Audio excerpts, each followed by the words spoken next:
దేవుని పరిశుద్ధ నామములో మీ అందరికీ ప్రత్యేకమైన శుభములు. Today's God's promise.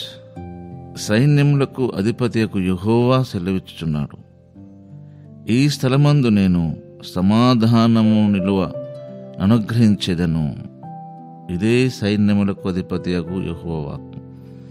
ఈ స్థలమందు నేను సమాధానమును అనుగ్రహించుచున్నాను, లేదా సమాధానము నిలువను అనుగ్రహించెదను. స్థలం, మనం ఎక్కడ ఉన్నప్పటికీ, ఏ పరిస్థితిలో ఉన్నప్పటికీ, ఏ స్థలంలో ఉన్నప్పటికీ దేవుడు నీకు సమాధానము నిలువను అనుగ్రహించెదను. మనకు ఆయా పరిస్థితుల మధ్య మనం సమాధానాన్ని కోల్పోతాము. అసలు సమాధానమే ఉండకుండా ఉంటుంది.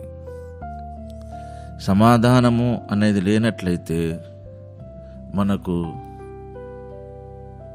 ధైర్యం ఉండదు. సమాధానము మనకు అనుగ్రహించకుండా ఆయన ఉంటే మనం ఎప్పుడూ భయంతో ఉండాల్సిందే.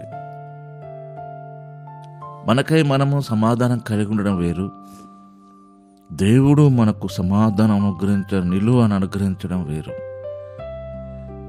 నేను సమాధానము నిలువను అనుగ్రహించెదను. కనుక మనము సమాధానకర్త అయిన దేవుణ్ణి కలిగి ఉన్నాం. మన పరిస్థితులన్నిటినీ ఆయనకు వివరించడము ఆయనకు తెలియని విషయం ఏమి కాదు.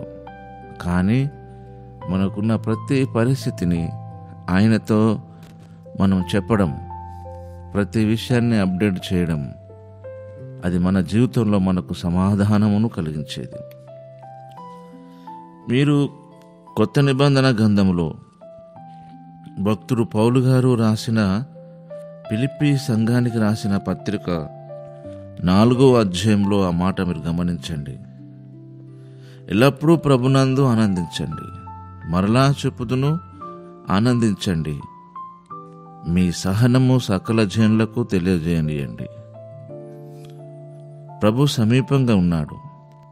దేనిని గూర్చియూ చింతపడకుడి, కానీ ప్రతి విషయంలోనూ ప్రార్థన విజ్ఞాపనల చేత కృతజ్ఞతాపూర్వకంగా మీ విన్నపాన్ని దేవునికి తెలియజేయండి. అప్పుడు సమస్త జ్ఞానమునకు మించిన దేవుని సమాధానము యేసుక్రీస్తు వలన మీ హృదయములకును మీ తలంపులకును కావలియుండును. దేవుని వాగ్దానం ఏమిటి? ఈ స్థలమందు నేను సమాధానము నిలువను అనుగ్రహించెదను అన్నాడు. ఎలా సమాధానం మనము రిసీవ్ చేసుకోగలం? ప్రార్థన విజ్ఞాపనల చేత కృతజ్ఞతాపూర్వకంగా మన విన్నపాన్ని దేవునికి తెలియజేయడం ద్వారా మనం డిసైడ్ అయిపోతాం. ఏ విషయంలోనైనా డిసైడ్ అయిపోవడం, కాంప్రమైజ్ కావడం, ఇంత అయిపోయింది, మనం అపజయాన్ని డిక్లేర్ చేసుకుంటాం. మనమే ఓటమిని మనమే అంగీకరిస్తాం. చివరి క్షణం వరకు మన ప్రార్థనను మానొద్దు. దేవుడు ఒక్క సెకండ్లోనే మన పరిస్థితిని అంతటిని మార్చగలడు. మనం చివరి వరకు కూడా వేచి ఉండాల్సిందే, చివరి క్షణం వరకు కూడా.